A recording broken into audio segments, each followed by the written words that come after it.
മദ്യം കഴിക്കുന്നവർക്ക് മാത്രമാണോ കരൾ രോഗം വരുന്നത്? ഞാൻ മദ്യം കഴിക്കാറില്ല, അതുകൊണ്ട് എനിക്ക് കരൾ രോഗം വരില്ല. ഈ തെറ്റിദ്ധാരണ ഇന്ന് തന്നെ മാറ്റാം.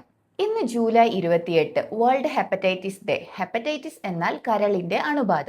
ഇതിന്റെ കാരണം മദ്യപാനം മാത്രമല്ല, വൈറൽ ഇൻഫെക്ഷൻസ്, ചില മെഡിസിൻസിന്റെ ഓവർ യൂസേജ്, അതുപോലെ ചില സപ്ലിമെന്റ്സിന്റെ യൂസ്, ടോക്സിൻസ്, അതിനു പുറമെ ഇമ്മ്യൂൺ റിലേറ്റഡ് ആയിട്ടും ഹെപ്പറ്റൈറ്റിസ് വരാം. മെജോറിറ്റി കേസിലും ഇത് സൈലന്റ് ആയിട്ട് വർഷങ്ങളോളം നിൽക്കും. എന്നാൽ ഇതിൽ ശ്രദ്ധിക്കേണ്ട ചില സിംറ്റംസ് ഉണ്ട്.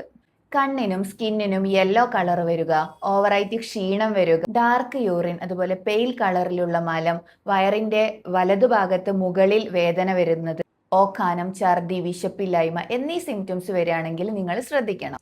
ഇന്ന് വേൾഡ് ഹെപ്പറ്റൈറ്റിസ് ഡേയിൽ നമ്മുടെ ലിവറിനെ നമുക്കൊന്ന് ശ്രദ്ധിച്ചാലോ? മദ്യപാനം ഒഴിവാക്കി ആവശ്യത്തിന് വെള്ളം കുടിച്ച്, അതുപോലെ ഭക്ഷണത്തിൽ ഉപ്പിന്റെ ഉപയോഗം കുറച്ച്, പ്രോസസ്ഡ് ആയിട്ടുള്ള ഫുഡ്സ് ഒഴിവാക്കി, കൂടുതൽ കൊഴുപ്പുള്ള ഫുഡ്സ് ഒഴിവാക്കി, ഫൈബർ റിച്ച് ആയിട്ടുള്ള ഫുഡ് കൂടുതലും ഭക്ഷണത്തിൽ ഉൾപ്പെടുത്തി നമുക്ക് നമ്മുടെ ലിവറിനെ സംരക്ഷിക്കാം.